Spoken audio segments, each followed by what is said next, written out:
Canada will need newcomers after coronavirus pandemic, Immigration Minister says. The role immigrant labor is playing to keep the country moving during the COVID-19 pandemic is proof of why robust immigration must continue in the aftermath, Federal Immigration Minister Marco Mendicino said Friday.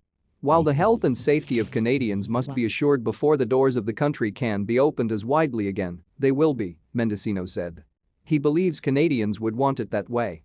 Immigration is fundamentally about people coming together to build a stronger country, and that is an enduring value that I believe in, that I have faith in Canadians that they believe in, that we will see endure long after COVID-19 is behind us, he said in an interview with the Canadian press.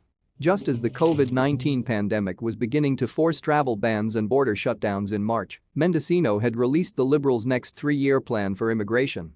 It called for the admission of 341,000 permanent residents in 2020, 351,000 in 2021, and 361,000 in 2022, record highs.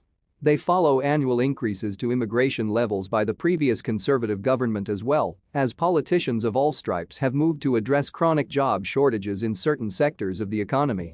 But with domestic unemployment nearing historic levels, questions are already emerging about whether those increases are sustainable. Given that the economic crisis will linger long after the health crisis has passed, can Canada accommodate an additional 1% of immigrants and refugees added to our population in the foreseeable future? Conservative immigration critic Peter Kent asked Mendicino during a recent appearance at a House of Commons committee. Mendicino told the committee an update on the levels would be provided in the fall.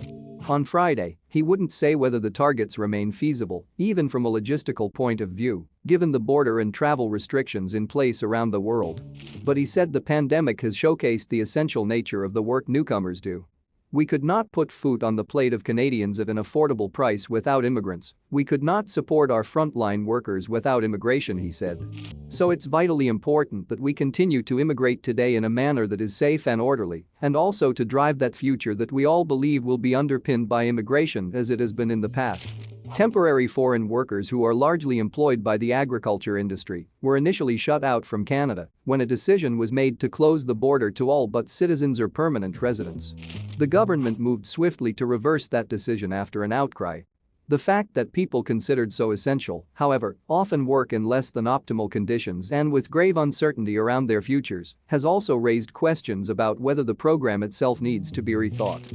Mendicino said the government has moved to create better roads to permanent residency for temporary foreign workers. A new program that opened Friday is aimed at those working in meat processing, mushroom and greenhouse production, as well as livestock raising industries. It would give them the ability to settle in Canada permanently. The program had been announced a year ago and was expected to open for applications earlier this year, but that was delayed due to the pandemic. The planned resumption of the parent and grandparent sponsorship program in late April is also on hold, and there's also a question about the future of the international student program. With international students pouring an estimated $21.6 billion into the economy, their absence this fall as borders remain closed could be a huge blow. The government is trying to alleviate that by making some tweaks to keep students connected to Canada. One change announced this week has been to allow those who will now be taking courses online to still qualify for the student working visas that previously required a certain amount of time in Canada.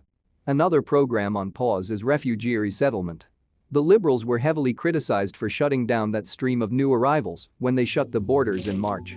Advocates continue to argue that the world's most vulnerable need the assistance now more than ever. Prime Minister Justin Trudeau said Friday that the health and safety of Canadians must come first, but Canada remains committed to upholding its refugee resettlement obligations under international conventions. We will always make sure we're getting that balance right, he said. But first and foremost, my job is to look out for the well-being of Canadians. If you liked the video, then don't forget to like the video and share it with your friends. Thanks for watching, stay safe.